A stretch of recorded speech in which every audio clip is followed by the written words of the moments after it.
I'm going to quickly just share with you for 10 minutes what I've been doing with some brickwork in ply on the laser printer. Now, I should add that I don't go for 100% perfection in what I'm finishing, because when it's on my layout at 3 to 4 feet away, you can't see it anyway. So with that rider in, what I'm going to show you, if it's of help to any of you and you want to actually go to a perfection level, then the same techniques will work, but you'll have to spend a bit more time on it. Two samples of what I've been playing around with this weekend, actually. I'm not Good. looking at software. I've purely got pictures on PowerPoint to talk you through the way that I'm going to attack doing buildings with a laser. So I've shown you there two to start with: a random stone on the left and a modern brickwork on the other side. So I'm sorry about the poor photo quality of the photos. They were taken with a phone very quickly this morning so that I could actually show you something. I've taken those at an angle so you can get an impression of the 3D effect of the brickwork, as it were. So how did I go about it? Well, the first thing I done was to create a template. Now, this was a sample template. Obviously, in a building, it would be different. And you can see what I've done there is laid out the sketch, as it were. This sketch was imported from Fusion. I did all my basic drawings in Fusion, and it imports in using that DXF importer that we used last week.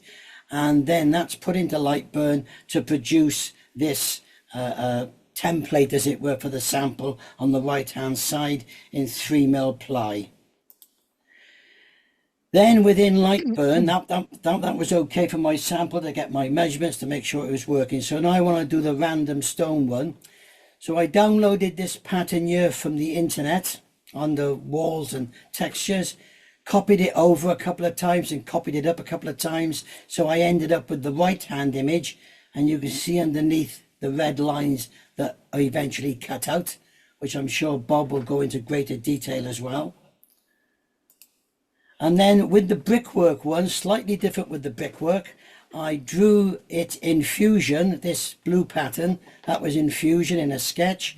And then that sketch was, the DXF was exported again into Lightburn, which we can see on the right hand side, and it was overlaid onto the cutout sketch, as it were, in Lightburn. This is then printed out. Now that's the original one, and these are the other two. This one has been done in a red brick. The painting was done quite rough initially, just to see what it would work out like. And the brickwork one, or the random stone one, on the right hand side. Now I've done this technique before, but purely with an MDF printer, and that's why I wanted to try it with plywood this time round. So therefore, going back to my initial sketch in Fusion, I used this then to create door and a window. And these are the bodies and the finished ones on the right hand side. You can see this lip all the way round. The object of this lip is that this then fits into the cutout in the ply, but doesn't come all the way through because it's held in place by the lip.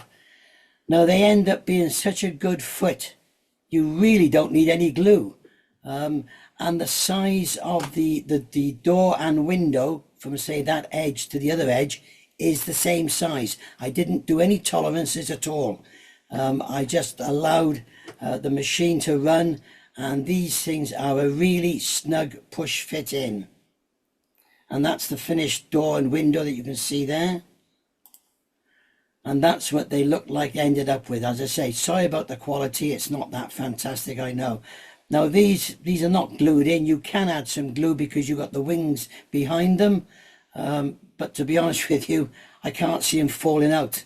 You've really got to push them in it's no good putting on an angle. You really got to get them flush and push them in, both sides at once, and they snap in quite well. I will take any questions if there are any, and then we'll go on to Bob. Ross, Who's that?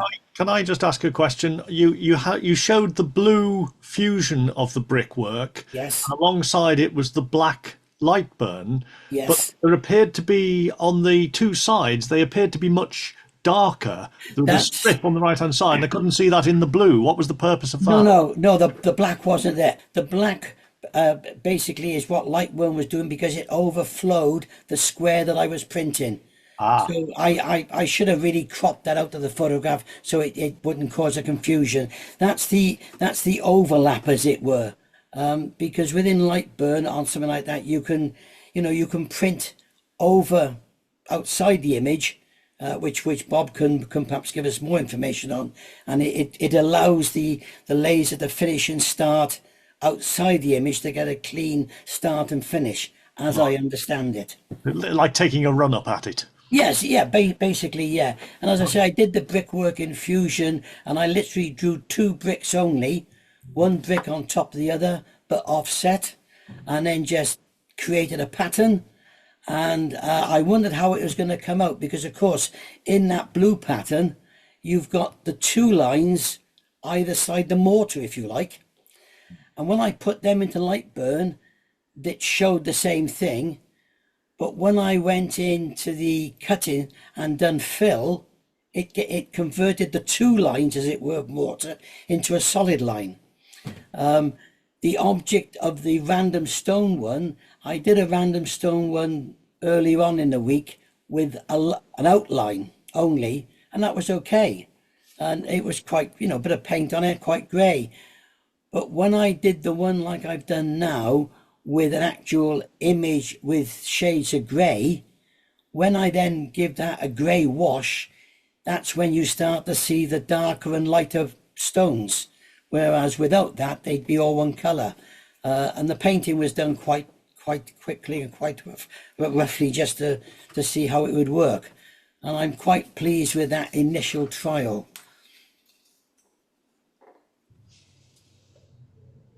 Anybody else? All quiet? In that case, Oh, I was going to quickly ask a question. On the brick one, did you align the first course of bricks up with a corner? no, not in that sense. I didn't bother. I just had a DXF file from Fusion of the brickwork that was larger than my square of the template that I was covering. Now you could obviously line it all up so that your brick started on a whole brick on the edge. What I was concerned, or rather all I was trying to do on this one, was to see how well the laser was going to produce brickwork for me. Now, obviously, with a bit more time, you could line it up. You could make sure that you didn't have half bricks where you didn't want them, etc. I just say I didn't worry too much about that because it was to try and see how the laser handled the bricks, which I was quite pleased with. They came out quite well, actually.